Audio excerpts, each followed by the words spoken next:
안녕하세요. 한국다양성연구소 김지학입니다. 저희는 작년에 이어서 올해 두 번째로 모두를 위한 성교육 콜로키움을 진행했는데요. 그때 시간 관계상 다루지 못했던 질문들이 많이 있습니다. 사전 질문으로 좋은 질문들을 많이 보내주셨기 때문에 저희가 앞으로 계속 질문들을 다뤄드리기로 약속을 했는데요. 오늘은 그중 첫 번째 영상을 시작해 보도록 하겠습니다. 첫 번째로 포르노에 대한 질문입니다. 포르노는 무조건 나쁜 것일까요? 또 야동이라고 말하는 포르노를 접한 나이가 점점 어려지고 있다고 하는데 어떤 교육을 어떻게 해야 할까요? 라는 이 포르노 관련된 질문들이 여러 개가 들어왔고요. 저희에게 질문을 하실 때도 대부분 이렇게 질문하십니다. 포르노를 보지 않게 할 수 있는 방법이 무엇인가요? 또는 명쾌하게 한마디로 보지 않을 수 있도록 설득할 수 있는 방법은 무엇일까요? 대부분 이런 느낌의 질문들을 보내십니다.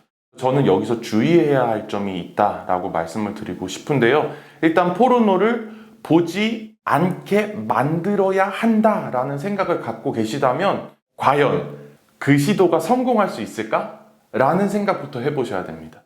보지 말아야 한다라고 내 자녀 또는 내 학생에게 말한다고 해서 그 말을 들을까요? 언제까지 들을까요? 포르노를 아예 안 보면 좋겠다고 생각하시는 분들의 마음도 이해하고 저도 그럴 수 있다면 좋겠다고 생각하지만 과연 이게 성공할 수 있을 것인가를 먼저 생각하셔야 됩니다.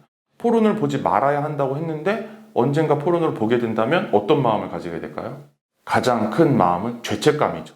그래서 죄책감을 가지고 내가 수치스럽고 부끄러운 행동을 했다라고 생각하면서 살게 되는 그 감정은 좋지 않은 것이죠. 그렇다면 우리는 어떻게 해야 되는가? 스스로 포르노가 무엇인지 알고 왜 만들어졌는지 알고 누구의 관점으로 만들어졌는지 알고 이 내용이 무슨 내용인지 알고 비판적으로, 구조적으로, 사회적으로, 맥락적으로 분석할 수 있는 사람이 돼야 하고 그래서 내가 이것을 받아들일 것인지 받아들이지 않을 것인지 내가 볼 것인지 말 것인지를 스스로 선택하고 판단할 수 있는 주체적인 사람이 될 수 있도록 만드는 거, 거기까지 가는 것이 가장 중요하다 이렇게 말씀을 드릴 수가 있습니다. 포르노를 보는 나이가 점점 어려지고 있다고 이 질문하신 분도 말씀해 주셨는데 이전에는 포르노를 접하게 되는 나이가 중학생이었다가 5, 6학년이 됐다가 지금은 3, 4학년 정도로까지 낮아져 있는 상태입니다. 그러면 이것을 내 자녀는 아닐 거야, 내 학생들은 아닐 거야 라고 안일하게 생각하는 것이 아니라 내가 내 자녀나 학생보다 더 먼저 정확한 정보를 가질 수 있도록 모든 정보를 정확하게 제공해야 되겠다라고 하는 것을 내 역할로 분명히 생각하실 필요가 있겠다라는 것을 첫 번째로 기억하셔야 되고요. 그리고 포르노라고 다 같은 포르노가 아닙니다. 거기서 촬영을 당하거나 촬영을 하는 여성들의 상황들 또는 남성들의 상황들 모두가 다 다를 수 있다는 것입니다. 국산 야동이라고 불리는 디지털 성착취 불법 촬영물들이 있습니다. 이것은 절대 국산 야동할 때 야동도 아니고요. 포르노도 아니고 음란물도 아닙니다. 폭력의 결과물입니다. 그래서 절대 내가 찍고 배포한 거 그거를 안 했다는 거 거기서만 만족할 것이 아니라 내가 다운로드 받고 내가 재생하는 순간 내가 그 범죄를 완성하는 것이며 참여하는 것이며 지속하는 것이고 이 범죄가 유지될 수 있도록 계속 일어날 수 있도록 내가 강화하는 것이라는 것을 꼭 기억할 수 있게끔 해야 합니다. 이러한 교육은 당연히 일방적으로 또는 교육적으로 전달의 방식으로 전달될 수도 있겠죠. 하지만 우리가 또 콜로키움에서 얘기했던 것처럼 활동형으로 풀어낼 수도 있습니다. 그 디지털 성착취물에 촬영을 당한 또는 유포를 당한 사람의 입장에서 내가 그 사건을, 이 폭력을 생각해 볼 수 있도록 활동지를 만드는 거죠. 하나의 디지털 성착취물이 있다고 해보겠습니다. 그러면 거기서 강제로 또는 억지로 비자발적으로 촬영을 당했거나 이것이 유포된 피해자가 있겠죠. 그리고 그것을 강요했거나 협박했거나 또는 동의를 받지 않고 유포한 사람이 있을 겁니다. 그 두 사람의 입장에서 이 사건을 바라볼 수 있도록 그리고 이 두 사람에게는 어떤 권력 관계들이 작동했길래 디지털 성착취물이나 디지털 성범죄물을 찍은 사람이 오히려 당당하고 유포하겠다고 협박을 하고 또는 이 사람은 이 범죄의 피해자가 된 것뿐인데 오히려 위축되고 아무한테도 말하지 못하고 내가 이 폭력 속에서 계속 조용히 하게 되는 그런 상황은 어떠한 사회 구조와 맥락 가운데서 일어나게 하는지 시나리오를, 활동지를 보고 찾아낼 수 있도록, 분석할 수 있도록 함께 작성해 보는 것입니다. 그래서 어떠한 권력 관계와 사회 구조와 맥락 가운데서 이러한 일들이 계속 발생하는지를 찾아볼 수 있도록 하는 활동을 할 수 있고, 조별 대화로 각자 작성해 본 것을 대화를 하고 발표를 하고 그것을 정리해 주시는 방식으로 수업을 진행하실 수가 있겠습니다. 그리고 그 다음은 배우들이 돈을 받고 합의하에 연기를 했다라고 하는 포르노를 이야기할 수가 있겠는데요. 그 포르노도 사실은 우리가 흔히 선택이라고 불리는 그 선택을 할 수밖에 없었던 맥락이나 배경이 있지는 않는가를 고민해 봐야 합니다. 왜 여성들이 남성들보다 포르노 배우를 더 많이 하게 되는가? 그 사회적 맥락과 구조들을 분석할 수 있는 힘을 키워줄 수 있도록 하는 것이 중요합니다. 많은 배우들이 나와서 증언을 하고 고백을 한 것처럼 그 촬영하는 날 상황들이 우리가 화면으로 볼 수 있는 것보다 훨씬 더 폭력적이고 강압적이고 계약하지 않은 일들이 일어난다거나 하는 몰랐던 일들이 일어나는 상황들이 굉장히 많다라는 것도 우리가 알고 있습니다. 이것도 마찬가지로 신문 기사와 뉴스들을 스크랩한 것을 보고 상황과 맥락을 분석하게 하는 활동을 할 수 있습니다. 다음으로 그럼 그 포르노 자체를 분석할 수 있는 방법도 할 수 있거든요.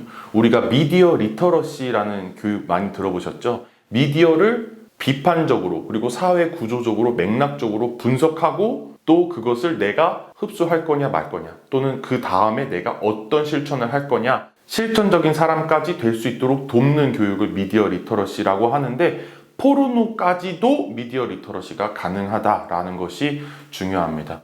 미디어 리터러시 기본 질문을 알려드리고 포르노에는 어떻게 적용 가능한지를 말씀드리도록 하겠습니다. 미디어 리터러시의 가장 기본적으로 제가 다루는 질문들은 누가 만들었는가? 출처를 확인하는 것입니다.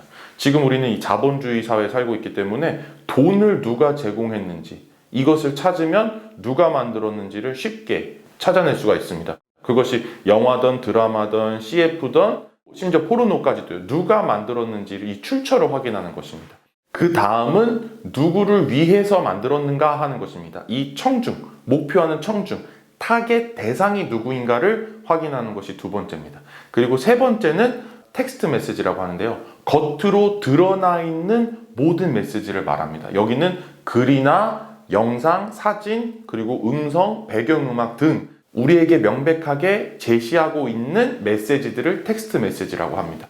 네 번째는 서브 텍스트 메시지라고 하는데 이거는 숨어 있는 의미들을 말합니다. 텍스트 메시지보다 아래 깔려 있는 직접적으로 명시적으로 제시하고 있지 않는 메시지를 서브 텍스트 메시지라고 합니다. 그 다음 다섯 번째는 화자가, 저자가 또는 이 메시지를 내고 있는 그 사람이 가지고 있는 가치관과 배경을 찾아보는 것입니다. 여섯 번째는 이 메시지를 통해서 억압받거나 차별받거나 배제당하는 사람은 없는지를 찾아보는 것이 여섯 번째입니다. 그 다음 일곱 번째까지 꼭 갈 수 있어야 하는데 일곱 번째 뭐냐면 내가 그래서 무엇을 할 것인가 입니다. 포르노에서도 이것이 어떻게 적용 가능한지를 말씀드리도록 하겠습니다. 누가 만들었는가 찾아보면 우리 앞에 말했던 국산야동이라고 하는 거 이런 경우에는 뭐 성착취물을 만드는 또는 불법으로 배포한 사람이 만든 것이겠죠. 포르노물이다 라고 한다면 포르노를 제작하고 또 이것을 판매하는 그 회사가 있겠죠. 그렇게 찾는 것입니다. 그렇다면 두 번째, 누가 목표하는 대상이냐라는 것입니다. 우리가 찾아보면 성소수자를 위한 포르노도 있고 여성을 위한 포르노도 있지만 남성들을 위해서 만드는 포르노물을 우리가 흔히 그냥 포르노라고 부릅니다. 그렇기 때문에 여기서 목표 대상과 청중, 타겟 그룹은 남성이라고 할 수 있습니다. 남성 중심주의 사회에서 가부장적인 관점에 의해서 자본주의적인 관점에 의해서 이것을 소비하고 이것을 사줌으로써 우리에게 돈이 될 수 있도록 하는 남성들이 타겟 그룹이자 청중이라는 것을 꼭 기억할 필요가 있습니다. 그럼 여기서 텍스트 메시지는 무엇이냐? 텍스트 메시지는 대사와 스토리, 그리고 배우들의 외모, 그리고 거기서 드러나는 배경, 그게 집인지 차인지 전철인지 목욕탕인지 뭐 그런 모든 배경들, 세팅장, 드러나는 모든 것들은 다 텍스트 메시지라고 할 수 있는 거예요.